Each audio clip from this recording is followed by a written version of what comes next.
Alright, hey guys, Kid here of Burn 1, back again with the Shadowverse Evolved channel, joined as always with the one and only. Hey, what's going on, guys? It's your boy Dean here today. We're finally back on our set review for Reign of Bahamut, I believe it is called. And Whatever we they call it, doesn't are, matter. yeah, we're on Abyss finally, starting off with the first card. I guess you want to take this, Dean? Yeah, let's do it. We got Vania, the Vampire Princess. I like this one. Don't like the one that's currently going around in digital.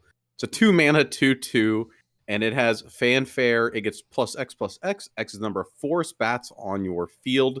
Means if you're really brave, you can make this a 6/6 for 2. And it has activate, pay 1, and kill a forest bat on your board. Choose an enemy follower, deal 3 damage to it, and 1 damage to its leader. Kind of spot removal, but also not very good. Honestly, I think this card is like, maybe I'm wrong. I haven't seen like what Japan has done with this. This card to me is like awful, but maybe I'm wrong. Yeah, it's really hard to, like, in a vacuum, I think this card, like, sucks mostly. If there's like support around it, this probably would be a really good card because if you can do something where like you can build the bats and then you get a cheap like 5/5 on the board that also like can convert play points and the bats you have on board into like clearing other things on the board, that's like really cool. But that requires a lot of work, right? And I feel like there's not a lot of really great bat generation right now other than like that one starter deck card, right? I think the problem is even if this is a, how to explain this? Even if this card scales to be a good card by having a bunch of bats on the board, the problem is the rest of your board is the bat. And the bat's like an actual terrible card. That's the problem. Yeah, but I mean, at least this lets you convert those bats after you're done with them, like playing this into like removal. But I like it requires so much setup. I don't think it's very worth, right? Yeah. All right, I think we're good on this. We'll move on to the next card. Nice number, by the way. What's the number? Oh, 69. Okay. Yeah. All right. Next card here, we have Soul Dealer. This is a 4-drop 6/5, has evolved for 2, and has Ward and Fanfare, deal 3 damage to your leader. Next, the Evo is still has Ward on Evo. Choose an enemy follower, destroy it, add X to your leader's health, where X is the chosen follower's attack. This card is a 10 out of 5. That's how fucking good this card is. Like, you play this on curve, and this is the reason probably why Abyss becomes like tier 1 in aggro. Abyss becomes tier 1 because this card is just so good. You play this on curve, it's already overstated. You don't care that you took damage yourself on that turn. This is a really awkward card for your opponent to deal with, especially on if you go first and they're going into their turn 4. Like, they have to use an execute or something like that and waste their turn essentially on this card, because if they don't, no matter what ward or anything is put down, you immediately evolve it on your next turn. You have a 7/6 that clears the ward for you. You possibly gain back more life than you did spending to play this card, and then you get in for 7 damage. This is like literally Abyss's forte, essentially. I don't know what else to say. And then for some reason it has ward, so after you swing in for 7, it has to be removed with followers or protects you for whatever reason. Is there anything else worth saying about this card other than it's like absurdly good? No, fantastic stats. The 3 health, yeah, like you said, doesn't really matter.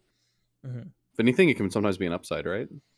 Yeah, so because it does proc your what is it called again? Sanguine. Sanguine. So like, later in the game if need be, you can combo it with anything that has Sanguine. But like the 3 health, like on if taking 3 health on your turn 4 to play this on curve is costing you the game, you're doing something wrong.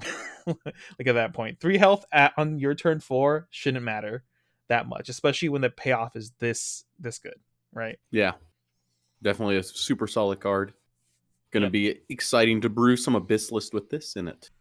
Yep, I can't wait to play a lot of aggro Abyss at locals and make everyone upset when I drop this on turn 4. It's also a control card, right? Essentially, yeah, it's kind of like a control card. I mean, like this even having ward is like in a way it's almost repetitive, right? Because once this card gets on the board, it already has like pseudo ward anyway, so your opponent wants to get rid of it as soon as possible. So Well, I think ward is sometimes like a detriment to a card like this, right? Because if you think about like Forte with Dragon, because it doesn't have ward, you can ding dong, and then like your opponent has to attack the ding dong first. Well, because this thing has ward, you can't protect it with wards. that is true, but at the same time, I feel like this is so overstated, right? On the turn you're gonna be out, and like Yeah. it randomly protects your little guys that get in for like 2 at a time. It just it creates a very weird board dynamic, I think. Maybe you're right in the sense that ward like sometimes isn't a liability, and maybe in this case it is a liability. I haven't played with the card enough to know this. It just this card just seems absurd, and like no matter what you Oh have to no, get no, rid of it's it. it's Yeah. good, but I'm saying like the ward is the ward makes it harder to protect though. Oh yeah, for sure. Is like just kind of what my statement is. Like that's not like a negative to it. It's still an Yeah. extremely strong card. It's just like You can't just randomly sit behind a Bell Ring Angel protecting this, making it harder, right? yeah, Yeah. that's what I'm trying to Yeah. say. All right. I think we kind of agreed completely on this card anyway. Next card here. Oh, Khawy, the Underworld Watchman. This card, I love this guy. 5 mana, 5/5 ward. Last words. Choose an enemy follower. Destroy it. Add X to your leader's health. X is the chosen follower's attack. Now, I know this card is really weird because you just they just hit him with a kill spell and then like his effect doesn't work, right? Or they banish him. Yeah. I liked this card a lot as in like control decks and digital, and the way that you're supposed to play this is with things like soul conversion. You're supposed to soul conversion this card away to kill their card and heal. That kind of makes sense. Like it's with how fluid the attack and main phase and all this stuff like your turn is where you can attack, go back to doing things, attack, go back to doing your own things, attack like that. Because of how fluid it is, like this card just reads to me as being relatively weak because if they if they're going to remove it with like followers anyway, like they don't have to commit anything to the board before they get rid of this. So in some cases, like they can run into things or whatever and have nothing else on the board anyway. So your last word effect does nothing. Well, So that's you, the idea is yeah, with soul conversion on their attack, you're able to sack this to kill the card that was going to kill it anyway, but heal as well and get the cantrip. yeah, I it just seems I very know it's clunky. cheeky. I Yeah. know it's cheeky and clunky. I don't know. This is the me who played this in digital forever ago when this card was like a thing you would recycle a bunch Hmm. and you were just basically unkillable because of a card like this, right? It just like continuously helped build up your health. It's a little bit more awkward, but I still think this is like a problematic card for a deck to deal with, right? Except for some reason it says choose, so it can't target a Forte. Holy. But yeah. Yeah, I'm not very impressed with this card. Like, especially, I mean, it's very hard to compete with the last card we read, Soul Dealer. Um, I can totally see this card being very awkward for people to deal with, but right now, like the way I read it, I feel like it's not. There's not enough, like really good. I don't even want to say support. It just in my brain, the fact that this is on last words means you're forced to have this 2 card combo to like greatly benefit from this last word, right? Yeah, otherwise your opponent can just play around it. Yeah. Like maybe if this like the turn or if like the turn ordering was more rigid, like for example in Magic or something like oh yeah. So maybe not even Magic because I forgot there's a main phase too. But like yeah, if your opponent misplays and plays things before removing this on the board, then you're good, but you're gonna probably win that game anyway. That's just like the fact that this is a last word makes it so weird for me to really not say that this is like a very awkward card, right? Right. Yeah. At least that's how I feel. No, I think you're right. Yeah. All But right. it's it's the Timmy and me. The Timmy. Dude, we all have that in our soul. All right. Next card here, Azazel. Azazel? That's how your name is right? I hope so. Azazel? Is a 7 cost 6/6 follower. When you play this, Necro charge 10, subtract 3 from the cost. So this becomes a 4 drop, which is very good value already. It has Evolve 1, and then it has Bane, and then Fanfare. Each enemy leader discards a random card from your hand. Oh my god, I already like this. Evolve. It keeps the Bane, and on Evolve, change the health of each enemy leader to 10. Oh my god. Uh this is like a bomb where you drop it on board and they have to immediately deal with it, because if it lives a turn, you just like lose the game, it feels like, right? No, I think there's an OTK with it. Right? Yeah, that's what it, oh, can you do it all in one turn? Oh yeah, because it technically only costs 5, right? If you have Necrocharge 10. 4, 5. I Yeah. think there was like a play with an Evo Orb I was told was an OTK, wasn't there? I believe you're right. I just don't know the exact thing. Because I remember we were talking about it, or someone was talking about it in our group chat thing. But I didn't look into it more because Because I was. what it was, both there. So you make them discard a card, random though. Mm-hmm. What was the rest of the combo? Well, it's probably mostly just Evo set life to 10, and then how do you burn them for 10 at that point? Yeah, that's the question. I forget the actual the last 2 steps, but I remember being told that you had to have the Evo Orb to get the last. So I guess we might see in the rest of the set.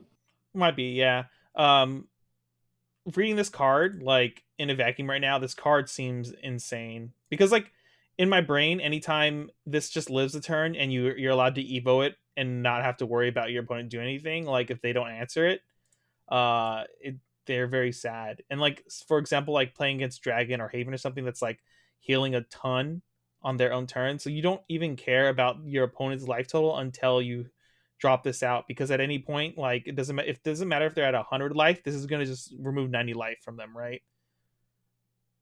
So Yeah, this is like a big bomb they have to respect, like whenever it drops, for sure.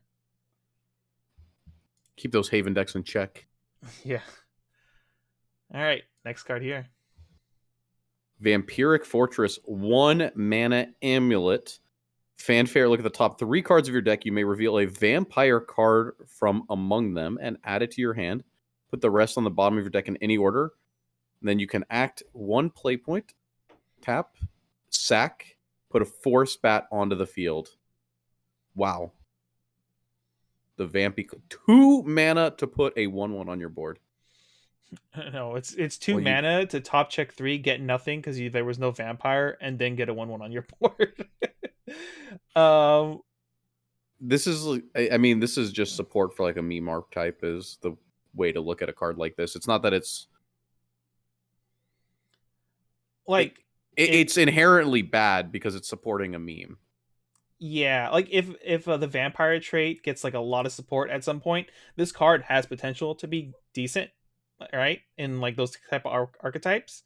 But Oh yeah. but right now with what this is, it's definitely like you can kind of write this off as a meme, and maybe down the line we start seeing a ton of more vampire traded followers. Maybe it's like at that point you can come back to this and be like, this actually might have potential now.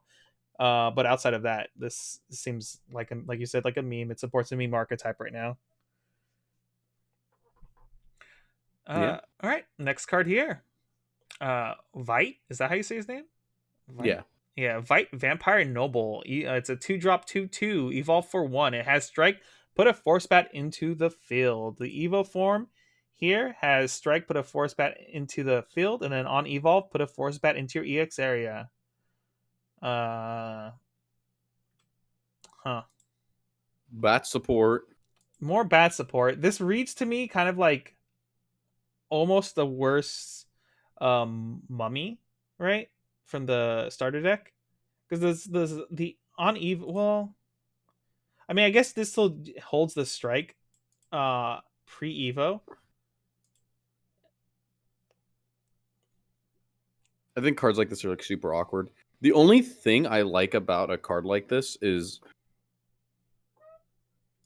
the only good thing that I can say about a bat in the EX area is it gives you a cheap cash in for soul conversion in the mid game. Yeah, that's all I'm kind of seeing about this. Because if you're looking for a more aggressive card, I definitely think the mummy is way better, right? because on Evo it's a 3/3 that also has Well, for 6 summons. mana, you get 2 3/3s. True. Hmm. Cards Like, seem yeah, just kind of mediocre. Like maybe I'm wrong on this reading. The only thing I kind of saw like you did was after Evo you have a force bat, later you can trade in for two, draw two, which right? you already have with Lilith currently, which is, I think, a better card, right? Like, this is actually Yeah. worse than Lilith. Yeah, I kind of agree. Yeah. Like it's kind of cool that the strike puts it immediately into the field, right? Like maybe there's actual value in that, because then now you don't have to, pay an extra point to summon the bat out. And lets you kind of go wide if this for some reason like gets more than one turn. But yeah, I don't know. Seems pretty mediocre, like pretty mid. All right, next card here. Let's see. We have Trick Dullahan. This is an anime card. 2 mana, 3/2. Fanfare. Put a ghost in your EX area. Necro charge 10. Put 3 instead. This card's much better than Veight. Yeah. Ghosts are definitely better than bats. They convert to face damage. The bat just kind of sits on your board and does literally nothing. This is definitely a more aggressive stat line as well. And getting 3 ghosts, I mean, you have to pay 3 mana to convert them, but if you have 10 cards in grave, you generally only have more than 2 mana, so you can usually afford to play those ghosts out. Yeah, I'm I already think liking this better. this is like a good card for like an aggressive curve. I don't think it's like a insanely good card, but I think it's a pretty good card. Yeah, it's definitely built more aggressively, and like at any point, the difference between a bat and, like you said, a ghost is that you can attack face immediately, which means at any point you're floating extra play points, you can just convert that into ghost at any point, just to like make sure to round out your curve if you're not Oh, trying to and hold anything.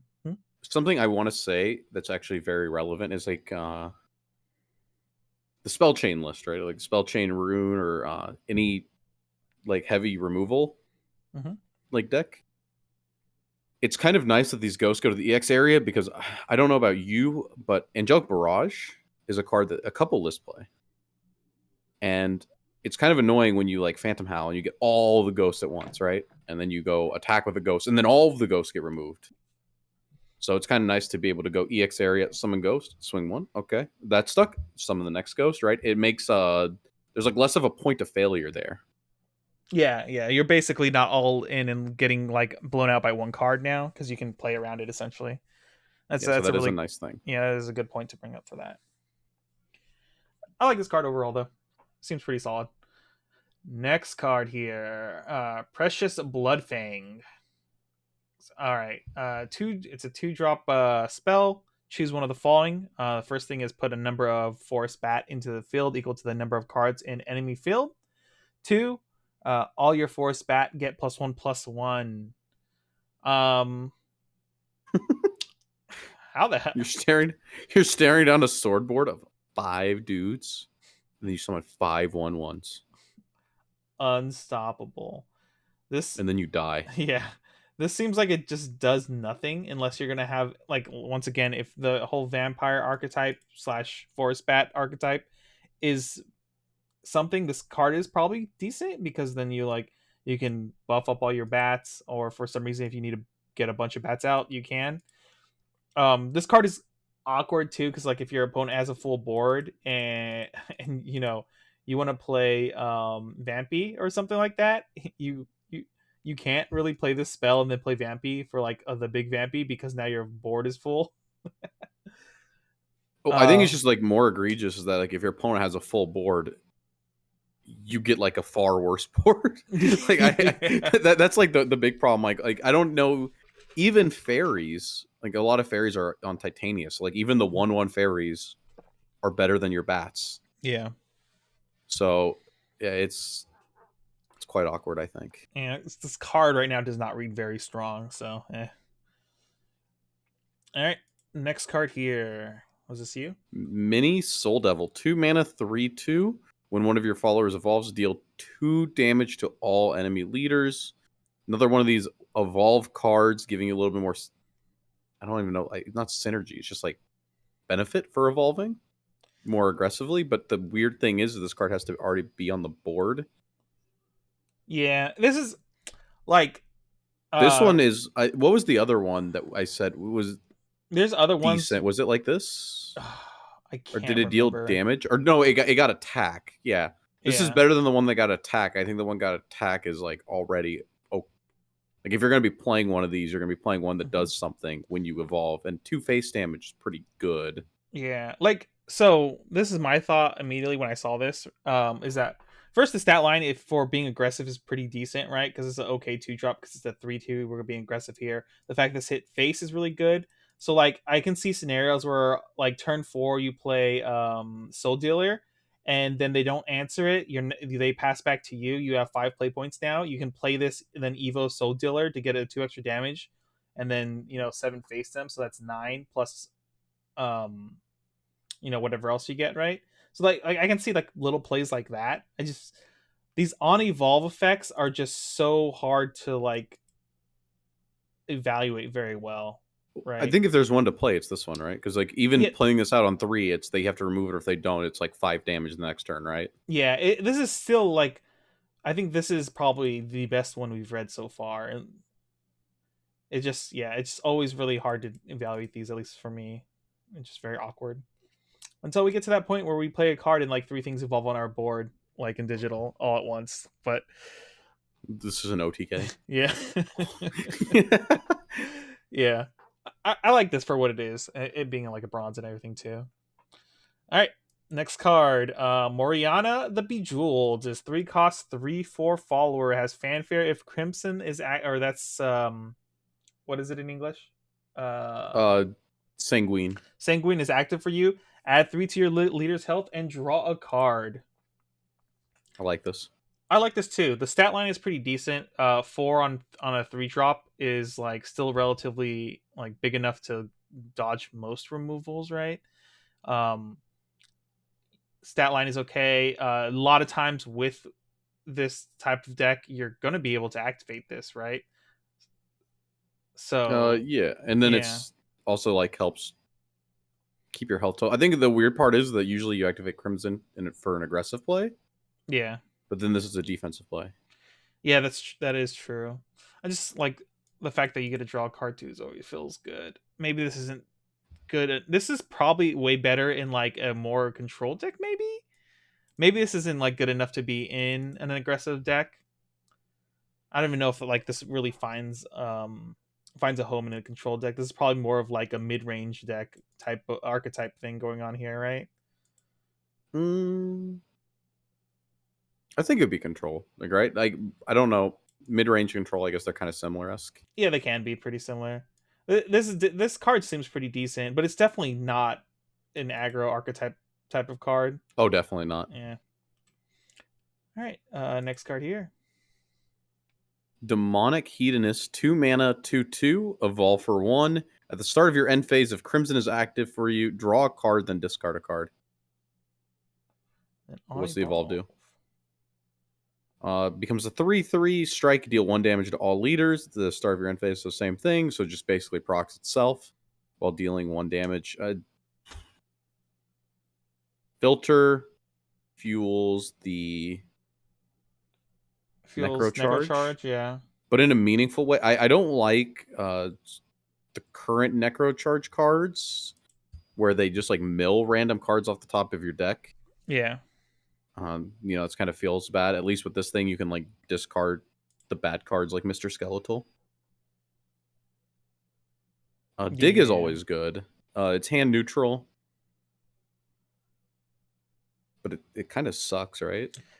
I'm kind of inclined to believe this is not very good. Like unless like this exact like draw ditch is really important for you and like activating Crimson. And like once again like this extra effect here um only works if Crimson was activated for you. And Which you like get at end of turn, so this thing has to live. Never mind, yeah. this is like 50 times worse than I thought. Yeah, the only like thing you get is like the strike deal 1 to all of you. So this is like almost reads as like a 4/3. This card doesn't seem very powerful to me. All right, next card here we have Bone Chimera, Necrocharge 7. This gains Rush and Bane. Fanfare, put the top 3 cards of your deck into your graveyard. It's a 3-drop 1/1. Okay, so this becomes a 3-drop removal spell. Removal, but that could also just randomly die to a spell, and you don't get to remove your opponent's huge ward that you needed to remove to win the game. Seems pretty bad to me. Like maybe this fanfare mill 3 is like you need that necrocharge speed. Yeah, if you need Have that, you like played maybe. actual necrocharge? No, but every time I like look at when I'm playing like the current Abyss builds, I'm just like I can never hit like a Necrocharge 10 ever for the game's This over is by it? then. Yeah. This is it. You get there. Yeah, I mean like if this line of text is important to you, then I can see this card being okay-ish. But outside of that, like I think this card sucks. Why does this have 1 health? It just like loses to everything. Well, in digital, this was like this stat line on this cost, I think, and it just summoned 2 skeletons on death. Oh yeah. But it has Bane as long as you have at least 4 cards when you put it down, because I'm pretty sure you could fanfare into the necrocharge, right? I'm not sure how that works actually. No way. No. Necrocharge is constant, right? As soon as you hit it, it activates unless it says fanfare necrocharge. Oh, you're right. Because I think the other cards I've read where the necrocharge is a fanfare. This one isn't, so this should be constant, right? So as soon as you hit 7, it should. Okay, yeah, like don't take our word for it. Double check, but that's what it seems like reading this without knowing for sure. So now here's a question for you: is Shapeshifter Mage a good card before 7? This thing does not have a sale. So this is not nearly as good. Yeah, like the biggest thing that makes Shapeshifting Mage so good is that it becomes a 5/5 when you have 7 or more mana, right? So like, or the bigger thing is also has a sale. Yeah, a sale is huge too with it. Like, this card just starts reading worse and worse. So I don't think it's that bad, but yeah, I think that this has a place in the control list. It's very cute if this is important to you, and it has potential to remove things. Definitely not as good as Shapeshifting Mage, and like I said, I think it just dies to every kill spell in existence that your opponent can respond with. All right, this is the last card here. Go ahead, Dean. I like this art. Necro Carnival, another anime card actually. That's 2 anime cards. 3 mana spell. Choose one of the following. Necrocharge 10. Choose 2 instead. So either you choose a follower in your graveyard with cost 2 or less, put on the field, or put 2 ghosts in the field. So you get 3 cards. You get 2 ghosts and then another guy. This is reading infinitely worse than it's the Howling card or whatever, where you summon 4 ghosts. Yes, it is technically worse than that. Is it? Because they're both 2 or less. You can summon Mummy with this, right? And then you'd have 3 ghosts. Yeah. The big thing is, I think for this is because of the flexibility. But the only time I feel like you're gonna get any good value is Necrocharge 10, right? That's true. It's like a more like late game piece. With the skeleton, that could be really early in the game. True. I mean, I usually like dual mode cards where you have different options to choose, so your card fits into whatever situation you're in.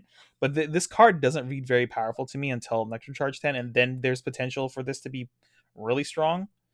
Outside of that, though, not a big fan right now, unless like proven otherwise. Yeah, makes sense. It's like mid-ish.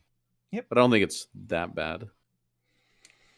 All right, that concludes Abyss. Abyss got some cool tools, but I think everyone's big thing here is Soul Dealer. This card is absolutely insane. Not the hand rip. This is the 6/5 that goes into the 7/6. Yeah, you don't like the hand rip as well. Oh yeah, you get the hand ripped as well. So you get, this card is just so good. This is like, if you're playing Abyss next set, it's because this card exists. That's what I feel like. This card is just too good not to be in any list in Abyss. It just so overstated. Dropping this on curve is like the scariest thing ever, in my opinion. So, yeah, I think that kind of wraps up this. Unless Dean got anything else to say. No, I think we hit it all. So All right, awesome. We'll see you guys in the next review. It should be Havencraft, and then after that, Neutralcraft, which will be out the day after this video came out. Other than that, we'll see you guys later in the next video. see ya.